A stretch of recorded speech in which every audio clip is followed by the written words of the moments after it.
Greetings duelists and welcome to another video. We're going to take a little bit of a backseat from YCS content. I know there's still a lot of things to cover, like stuff that happened with the certain decks and strategies and stuff to prepare for other events. Today I wanted to do something a little different.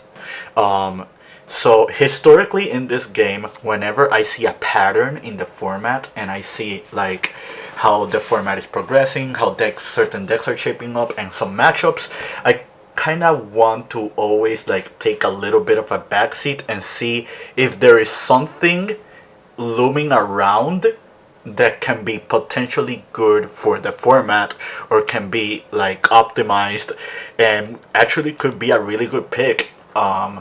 I know some people like doing something like hiding the goo or whatever. I am not about that in this channel. In this channel, I try to be as unique and as informative as possible. If I have a strategy and I think the strategy is good and I think it has like a potential legwork, I am going to showcase it because it could end up having somebody watching this channel be inspired and maybe even take it to a major event and doing well and success with it. But yeah, so when we saw the last YCS, we saw how Unchained got super dominant. And not only was Unchained like super dominant, but Dragons was also like gaining a lot of ground. We saw that Purely and Kashtira were still like really cool decks, like not dominant decks, but like they were around. Um, like so looking at the current decks and looking like what is going on, I felt like, what if I build a deck that can beat Unchained, just outright just destroy the matchup, like, you know. And I thought about many things, and one thing that came into mind was Lair of Darkness. So for those who don't know what this card is, this card came out in 2018. There was a structure deck revolved around this card. And basically the way this card works, it says all monsters on the field become dark monsters. And if you would activate a card that requires a tribute, you can tribute a dark monster your opponent controls for the cost instead of you activating it for the paying your monster as a cost. So you can look at cards like Enemy Controller. You can look at the cards like the Viruses. The virus cards are also good. The card that goes in tandem with this is this monster right here, Darkest Diabolos, which is another really old school monster. And something really cool about Diabolos is this text right here. This card cannot be tributed and it cannot be targeted. So against matchups like Unchained, Purely, Kashtira, Rescue Ace, like, they don't have a really good out. Like, you pretty much have to pray that you activate a threat and they do triple talents or something obscure along those lines. So I just the merit of these two cards alone just told me, hey, I can build that deck around these two cards because this card applies a lot of pressure. This card is really hard to out, and this card is super easy to summon. The summoning condition for this card is just is a monster being tributed. Like, and this card also works with the Lair because you can tribute a dark monster in order to make your opponent put back a card into the deck. At first glance, this effect does not look like really strong. However, in a format like this one, where you're relying on resources for the next turn, just taking one card out of your opponent's hand is always significant. We don't have too many one-card engines that do super oppressive stuff anymore. So just having a card that like help trade advantage with your opponent is really strong. Okay. So now that we talked about the Lair cards for a little bit, what can be used alongside these Lair cards? What strategy can we perform with them? A lot of people just tried the stun approach, just playing Lilith control. Some other people just played like Infernoids, which is another strategy that works with Lair of Darkness.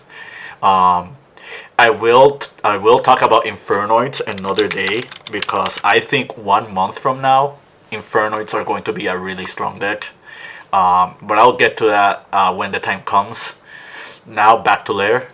Um, so I was thinking, what can synergize with these Lair cards the most that can actually play a role and have an impact in the format?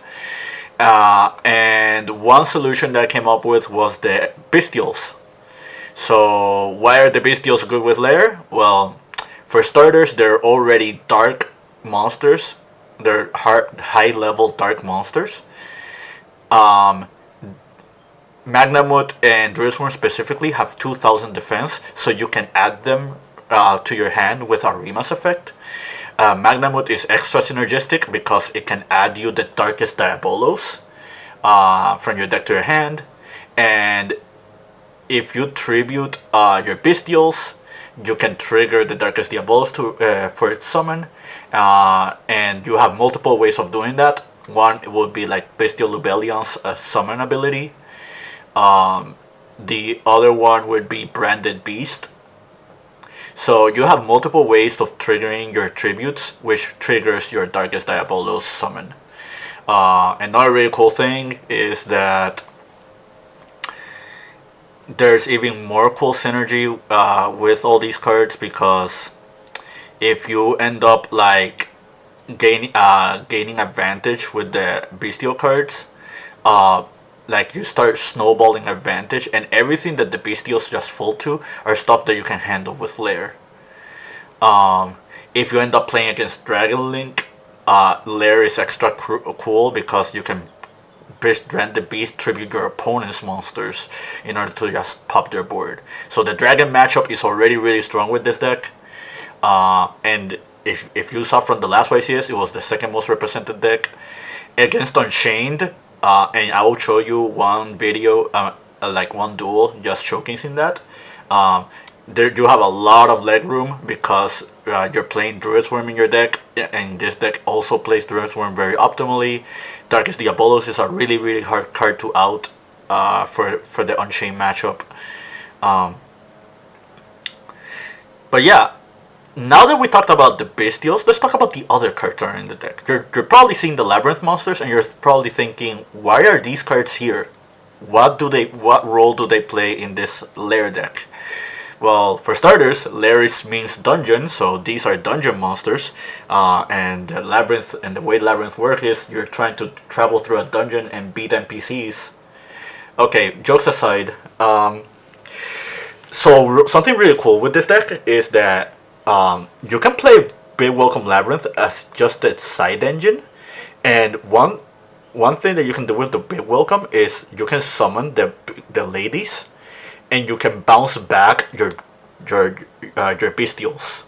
And bouncing back your Bystials is a really big deal because it means more fodder that you can use, or more uses for your Bystials, like in the following turns. Like just resolving Magnamut multiple times and just bouncing back your Magnamut is really strong. Adding to that, like if you summon Lovely, you get to pop a card. If you summon Lady Labrynth, you can try to cycle through your other traps. If you activate like another trap that you have, like for example, like Dimensional Barrier, Dogmatica Punishment. Dogmatica Punishment is also really cool with this deck because with Nadir's Servant and with Punishment, you get to send light and dark attribute monsters from your extra deck, and those monsters that you send are monsters that you can banish for your Bystials. And not only that, but with Branded Regained, you can reset those monsters that you banish back to your extra deck, meaning that you have a pseudo loop of fodder that you can keep using on multiple turns. You can grab back from the graveyard with Nadir's Servant. You can grab back the Dogmatica Punishment with the Lovely Labrynth. So this deck has recursion and recyclability, so you can keep playing the grind game with this deck. One card that we haven't talked about yet is this one. It's called Kaiser Glider Golden Burst. So this is a really cool card. It came out in a Battles of Legends set, or no, or it was a Legendary Duelist set. I think it was. I don't remember which one, but so what this card does is it says you can tribute a monster as a quick effect to special summon this card. And then once when this card is summoned, you can target a monster your opponent controls, and this card gains the attack. Okay, so multiple things about this. One is a dragon, so you can add it with Magnamut, and like you can use it alongside your Bystials. But a really cool thing about this card is with Lair of Darkness, this card pretty much becomes a kaiju. It's basically like a quick play kaiju that you can just summon on either turn, and that's really cool. Like just outing really problematic monsters just for summoning this card. It really turns the head around for many players, because not many players can see this card coming. Like for example, let's say you're facing against Purely and the guy has like Purely Noir. If Lair of Darkness is already up on the field, you can Golden Burst, just tribute the Noir, and the Noir is just immediately gone, and you have a monster on your board that just is oppressive for your opponent. Against the Unchained matchup, this combo is really strong too. Like just getting rid of anything, getting rid of the High King Caesar, getting rid of the unraged monsters. And this goes back to what I said on the last video. Non-destruction removal is really important in this format. So any deck that can have that as part of their win condition is just really strong. Another really cool thing about this deck is you can't play Chaos Angel can get the benefit effect, because you are playing light and dark monsters. One monster that I'm not playing this deck that could be considered is Levianeer. Just because you're playing a mixture of light and darks, and Levianeer is just another search target for Magnamut. It also triggers your regain. You can chain block with this card. It's also a dark monster. You can tribute it to resummon a Blobellion. It is level 8, and I am playing rank 8s in this deck. But yeah, I think I covered pretty much everything. Another really cool thing is enemy controller has extra value in this deck, because this pretty much makes it so you don't lose to any floodgate monster, pretty much. Like those fossil Dinas, those barrier statues, those like summon locks, those windows, or like all those type of monsters, they're not good against this deck, which is something really cool as well. But yeah, I'm going to show you 2 duels that I had with the deck, and the thing to take away from this is I'm still learning this deck. There's so many things that I could have done better, like when I was trying to playtest this, and as time goes on, maybe I'll perfect this deck a little bit more. And I don't know, like this could become a Road to Riches series. Just let me know in the comments if you want me to like actually take this deck out and do something with it. But yeah, let me show you the duels. The first one against Crash, he has like 900 rating. He's playing Rescue Ace. I do Arima, grab Lair, I get drolled. That's one sad thing about this deck. This deck can lose to droll if you don't open like the right cards. But I'm not really too bummed about it. This is me like learning the deck and just learning the ins and outs. He goes Airlifter for HQ. I tried to contest to this, so let me know in the comments if this was the right play or not. I tried to work for like getting rid of the headquarters like immediately. You can make the argument that he pretty much have everything to play around it, but I just summon Magnamut, and then I do Branded Beast, and I pop the HQ. In hindsight, I could have done Big Welcome and just make it so I can pop it with Lovely Labrynth and just have the Magnamut for next turn. But I didn't do that. He does Emergency, he resolves, He grabs. He summons. But yeah, I kind of just want to take down his normal summon, because if the airlift if the hydrant gets summoned, then I cannot do anything about it. Now we go to the second duel. This time I go first. This time there's no draw, so I open. I won't say most optimally, but I did open kind of optimal. I draw. I do Magnamut. Magnamut Fed. I tribute. I activate. He tries to airlifter. He confirms that he actually doesn't have a legal target for it. I set 2 and pass. I grab the Druid's Worm. He drew this Ash Blossom, and this Ash Blossom pretty much made this game is significantly harder than it should have been. And you'll see in a second why. He does Airlifter. I activate Regained. I activate Magnamut. Take note that he did not Ash my Magnamut. So that kind of tells you that he kind of saving it for something else. He goes 1 for 1. I chain Big Welcome, and then he chains Ash.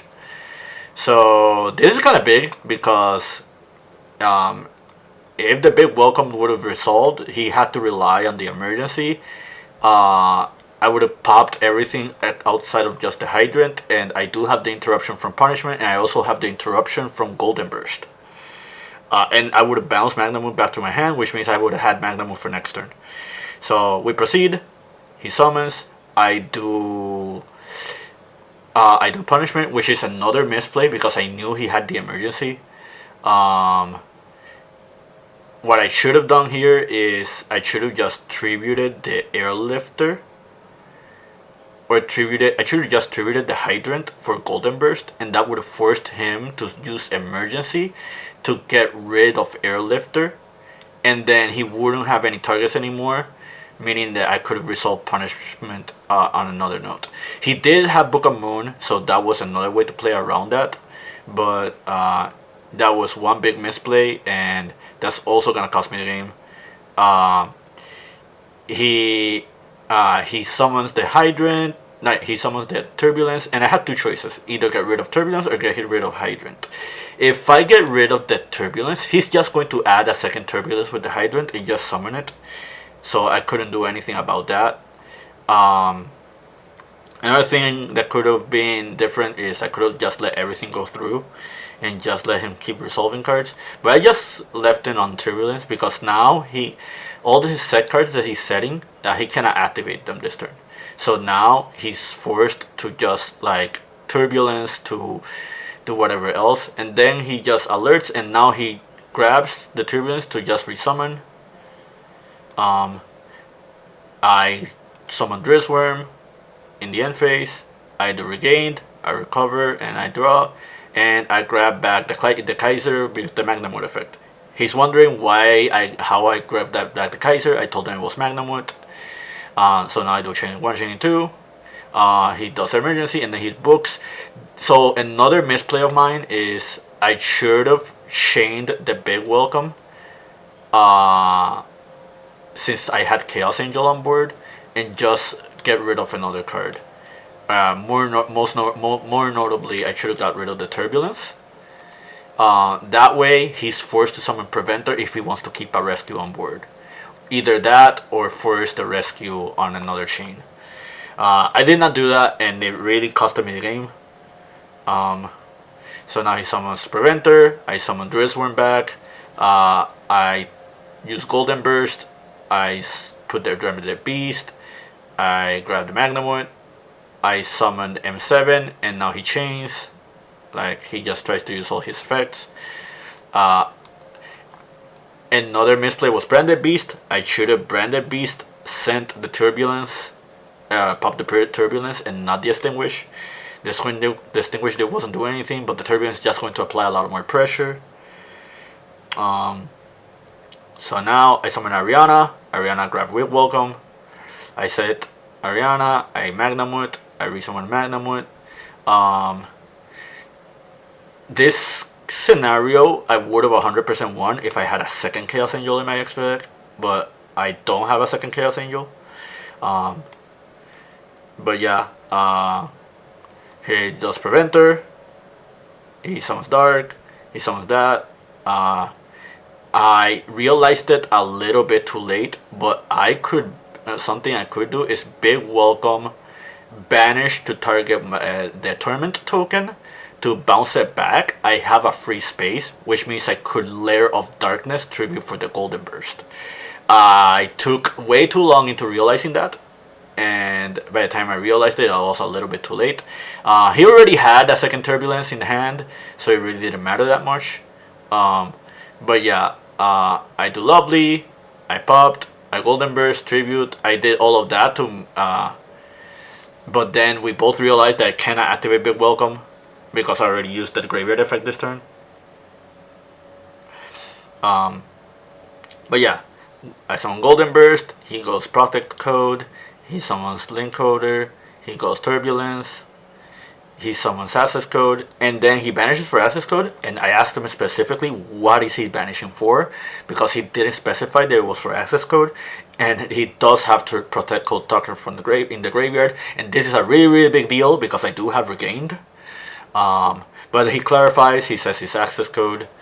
Attack, there's a ruling that we didn't know for sure, and the ruling was whether or not the game recognized the materials that was used for Chaos Angel. So there's another reason for this video. We both looked it up. Basically, the game recognizes that it was synchro summoned. What it doesn't recognize anymore is the materials that were used for it. It can be run over by battle, and it can actually be affected. For that, so that's a good reason for people to know. He kills the Ariana. I draw for turn. I Lilith use player priority, tributing the Turbulence for the Lilith effect, since I control the Lair of Darkness. And that's a really another cool thing about this deck. If you don't get rid of Lair, just any random card can just start picking apart their board. Between the Kaiser Glider and the Lady Lament, and like the virus cards, there's a lot you can pick apart with this deck. So now we do this. The card that got set was Big Welcome. If Eradicator would have been set, that would have been a huge blowout. Like pretty much on the opponent's turn, I would have just Eradicator, tributed the Access Code, and popped this entire back row. But that didn't happen. I summon Wallow, he goes Emergency, he summons back, he does Extinguish, I chain the Wallow, he chains the Rescue, I set the Virus and pass. He grabs Hydrant, he draws Impulse, I do Big Welcome. So one thing I should have done here is I should have flipped the Virus preemptively. However, he does have multiple copies of Turbulence, so I do want to play around them both. But that plays into the Impulse. I do Lovely, he does Impulse, he chains Contain, I chain the Lady Lament to avoid the Contain, and then I chain the Virus, tributing Access Code. And tribute, well, I didn't tribute Access Code, I tributed one of the Turbulences, because the lovely Labrynth is going to get rid of the second Turbulence. Now in setting 3, this time Eradicator was set, a little bit too late. The Turbulence is popped, we both forgot about Impulse, but he goes Emergency set, he goes Headquarters to spin back, and what you look at here, he drew into the Turbulence. Nothing I can do about that. It's pretty much like, that was literally the draw that pretty much put him back into the game. I was losing this game anyway. However, I still wanted to showcase this duel because it shows you that even with a billion misplays, this deck is really strong. Like, the guy resolved Turbulence twice. So, like, just fighting a grind game against Rescue Ace while misplaying just shows you just how valuable and how strong this deck it is at trading resources. But that's the end of that match. I already lost. Now Now I'm going to show you another duel. Sadly, this duel couldn't end properly because my opponent disconnected. However, I still want to showcase this duel because there's another few important things that I kind of want to talk about. So this is against Unchained, and I'm going second. He goes Prosperity. He sends 6. He grabs Charvara. The Charvara pretty much saved his hand because he was kind of bricking. So now he Charvaras, he summons Chayama, he summons Yama, he sets, grabs Sarama, normal summons Sarama, he sets, he pops, he summons, he links away for Rage, and he tries to Shiyama, and in Chain of Shiyama, I tried to Druid Swarm.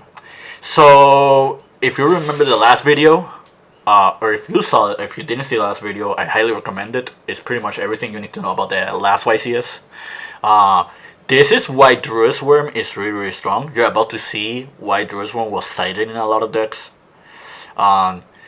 So not only does the Druid Swarm get rid of the Yama, now my opponent has to think twice how to play around this Druid Swarm, because this Druid Swarm is going to pick apart another card that he has.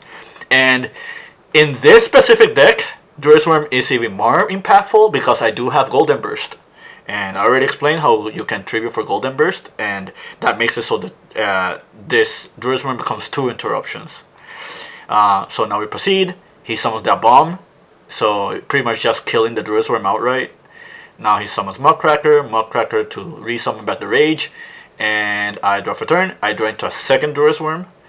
It really doesn't matter. I already had Lubellion to search the Druid Swarm, but just having the Druid Swarm applies a lot more pressure to my opponent.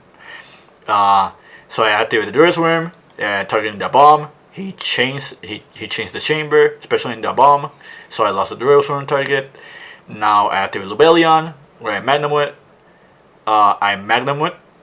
Banish. So activate Magnum Wit here.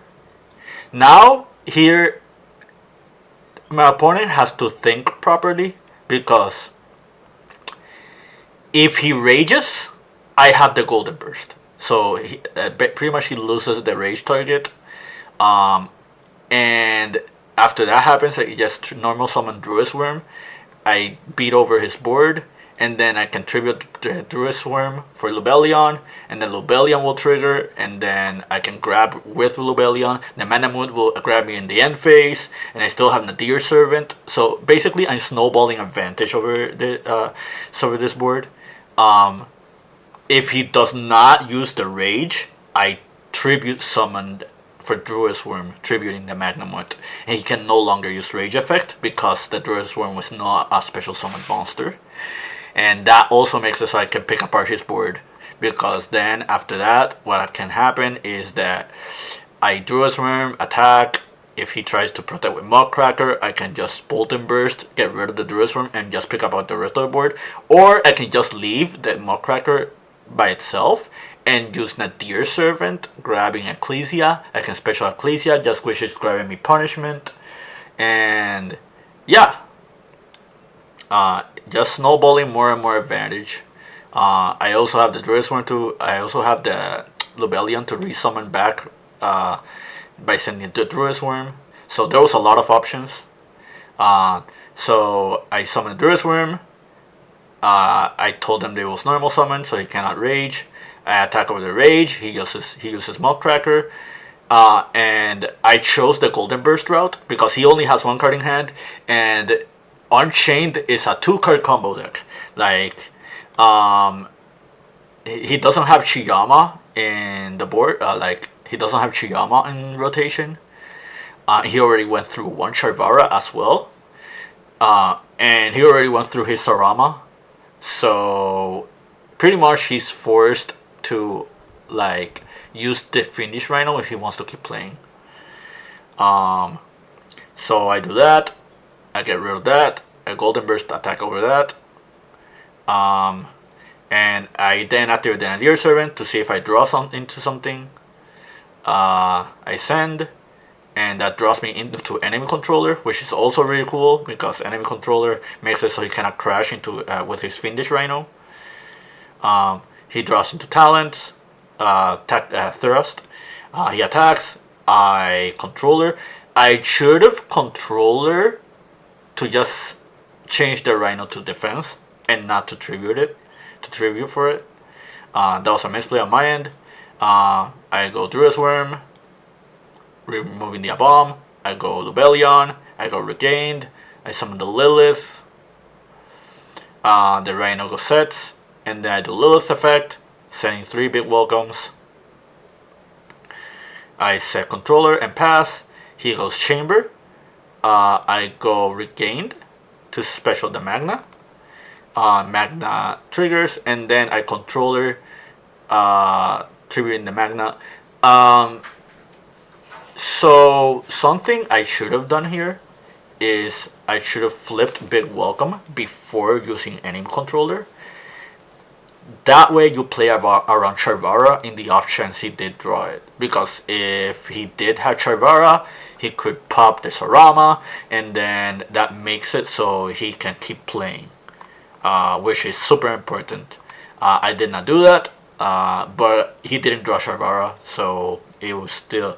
And then he got disconnected, so it's pretty much like the end of the game. I here showing you like the rest of the scenario. Here I grab back the Bagman Wood, I put it back, I draw, I grab into Druid's Worm, and yeah, that's pretty much it. So back to the deck. Like as you can see, I'm still testing this deck out, but as you already saw, like from this duel and from the Rescue Race one, this is not a really bad deck. I think this is a really cool concept, and maybe whoever sees this deck and likes the idea, maybe can perfect the deck and maybe tweak it around a little bit more, and maybe find some stuff that could be fixed with it. I am going to say this is not a super easy deck to pilot. This deck does have a couple bricks. Like for example, you never want to draw like the two Labrynth ladies. If you open too many Bystials and a way to summon them, that's also bad. It does have a decent amount of starters. Just having a Ruha and Magnamut is a really strong play already. Another really cool thing about this deck is, outside of Chaos Angel, this deck is pretty much budget. I mean, this card is here, but I never summoned it. You can pretty much ignore half of this extra deck. Chaos Angel is really cool in this deck, but it's not like something that you actually desperately need. And yeah, with the Mega Tins, so like half of these the cards that used to be expensive got reprinted, so it's easy to get most of these cards. This card is worth like a quarter. It's not worth anything. So so this deck is budget friendly, which for whomever is interested in trying this out. But yeah, that's it from me. I hope you guys enjoyed this. I hope you found this very informative. I am going to resume like YCS content and more like deck content in the future. I am going to a 3v3 tournament this weekend, which I'm going to be piloting the Vanquish deck most likely, or something else, who knows. I am going to go to locals this week, so expect like a locals report. But yeah, that's pretty much it from me. I know this was a little bit rambly, but this is a really cool deck, and I really just wanted to explain a lot of things and maybe just add some spice to the channel. I'm not one of those people that likes like hiding the goo. I think if I want my channel to grow, and I want people to be interested in my content, I kind of have to show pretty cool decks like this, because hey, it could help some of you guys. If I were in a more competitive environment and I would go like to major events and stuff, then maybe just to help other players that like are in my team or other players that play alongside me, then I would just keep stuff like this private. But for now, I'm just gonna have fun and just show you guys everything I come up with. Yeah, that's it. Keep practicing and keep doing.